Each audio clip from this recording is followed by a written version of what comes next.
Okay.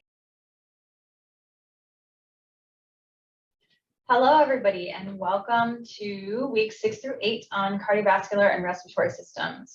I wanted to just give a brief introduction to myself because I am new as an instructor to this course, but I know you also just haven't seen me yet.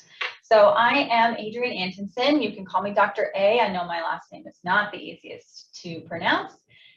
Below is my email and my office address, although please email me first before showing up at my office so I can make sure that I'm available to you if that is the case. However, email is the primary way that you should contact me. You will see me every Monday as well, so please, if there are things that you need from me, you will see me on Mondays during those times when it is my week to present. Okay, let's see if I can advance the slides. So I grew up in rural upstate New York, in the beautiful Hudson Valley region. You can see that here. Fall is definitely our best season. I grew up in a really tiny town, so it's actually a little historic village. We have less than 4,000 people in my town and just one stoplight. I was born in the Berkshires, that's in Massachusetts. Fall is also incredibly beautiful at that time in the Berkshires area. So where I live in upstate New York is very close to Massachusetts. I met my husband here at the U of I when we were both completing our PhDs here. So in 2017, you can see here, this is when he graduated and got headed with his doctorate. And in 2018, when it was my turn and I got headed. I have two cats, Badger and Pickle, who are just bundles of joy. And a little bit more about my long-term background is that I have a bachelor's in biology from Ithaca College. As I said, I got my PhD from the U of I, and that is in animal sciences. And I did my postdoc in neuroimmunology at Ohio State. So the research that I do here is neuroimmunology based. Essentially, I do a neuroscience, I do immunology, and then it's all based in the developmental period, so during pregnancy. I study insults during pregnancy and the impacts on the developing brain. My lab members are here. We're all very friendly. So if you're interested in joining a lab to do some research as an undergraduate, please keep me in mind. Okay, so the teaching style that I'm going to use for the lectures that I am responsible for, I want you to learn the principal concepts during the lectures that I give, and I want you all to then be able to apply those concepts during the Monday discussion sessions. So you're all responsible for learning the material prior to coming to those sessions on Monday. Please utilize some outside resources if necessary to help you study. I am not recommending a specific textbook. Some of the recommended textbooks that are listed in the syllabus are going to be very helpful for these sections. However, I'm recommending a very specific study guide, which is a lot more user-friendly. So this is called Crash Course. It is a free app and YouTube channel. They have under their life science section a whole topic on anatomy and physiology. There's 48 total videos there. Of those, there's 8 videos that cover the cardiovascular and respiratory topics that I will be talking about. However, you can probably use this as a study guide for the other topics that are covered throughout the course. The free app you can download, and that comes with flashcards so you can help yourself study. So I highly recommend at least checking out Crash Course. Some of the videos, I will say, a little cheesy, but they do cover the concepts pretty well.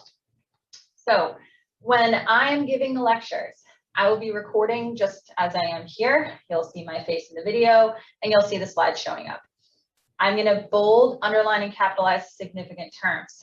However, when I upload the slide decks to you all on Canvas, those will be removed. So you cannot just access the lectures in that slide format and assume that you know the material. There's going to be big gaps. So you need to watch my recorded lectures in order to actually get that material. I will try to keep each video short, 9-10 minutes. I try at least. And if the content is longer, I'll break that down. You might see things being uploaded as part A or part B. Okay, so at the end of each of the recorded lectures, I'm going to list some main learning objectives. Please utilize these as a study guide. These are going to outline 3 to 4 main specific points that I want you to be able to obtain from that lecture. As I said, I'm going to be taking out sections of the slides when they're uploaded. So as you're watching my recorded lectures, please take notes. If you can, print out the slides. I've made them so that you can actually write in the blanks that I've taken out. When you write instead of type, now this is actually proven, you will do better on your exams. There's something very specific about the physical activity of writing that you don't get when you're typing. And so if you're going to be taking notes, please try to do so by hand. And the lectures, the slide formats are formatted so that you can be able to do that. So my philosophy is you all are in this course because it's a required course. Each of you aims to, in some way, be a successful animal scientist. You're going to need to know this information in order to be successful in your career, whether you intend to go to veterinary school, medical school, grad school, industry, government, whatever you aim to go into. Anatomy and physiology is the core base information. So the more you put into this course, the more you're going to get out of it. You're putting in effort now, you're always going to see the return on that. And of course, have fun with it. Everything that you see covered in this course is relevant to you, it's relevant to your family, it's relevant to your neighbor, your pets, any animals that you see out in the fields, on the farms. This is going to be directly relatable. So try to engage with the real world examples. I find these really, really helpful when I'm trying to retain information. If you're somebody who likes to read, I do recommend this book. It is really, really funny. Bill Bryson is not just an author, he is a humorist. His writings are hilarious. So The Body, A Guide for Occupants is written, again, with the skew towards human anatomy, but the main principal concepts of anatomy and phys are all outlined in this, and it's just a really fun read. So quizzes and exams, what you'll be tested on for the material that I cover, anything in the lectures, anything that we go over in Monday sessions, which, by the way, Monday sessions are mandatory. We're going to be doing those quizzes during Monday sessions.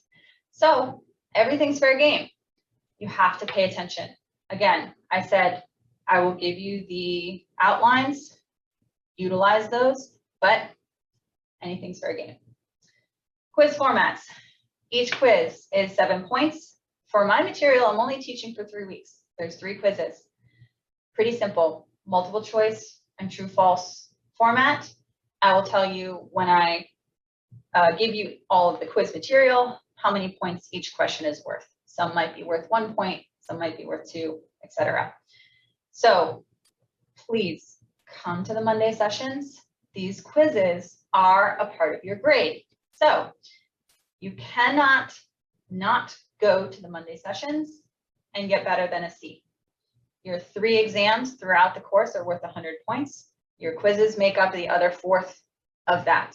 Okay, so your final grade over the course of this course is determined by those exams and by the quizzes. So these are essentially easy points that you can get and add to your grade.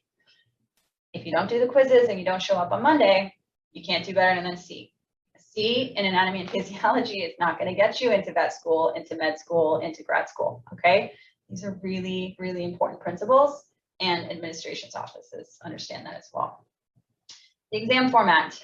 The exam that I will be giving on this material is just one exam. It is worth 100 points. Again, I will outline in each question how many points that question is worth. These are multiple choice and true false as well. However, there will be some diagram labeling. So I will give you a heart, or I will give you a set of lungs, whatever that happens to be, and have some blanks that you will have to fill in on that. There is an optional final exam. On that final, there will be 20 questions from me about this material.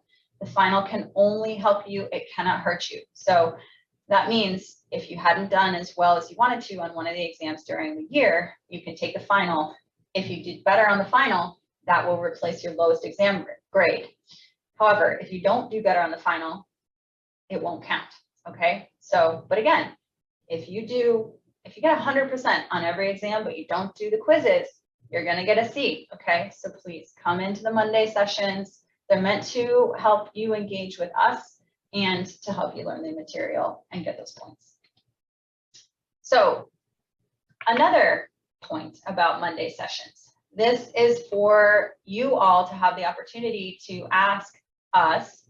So I mean myself, Dr. A, Dr. Wheeler, and the TAs, Sierra and Malia.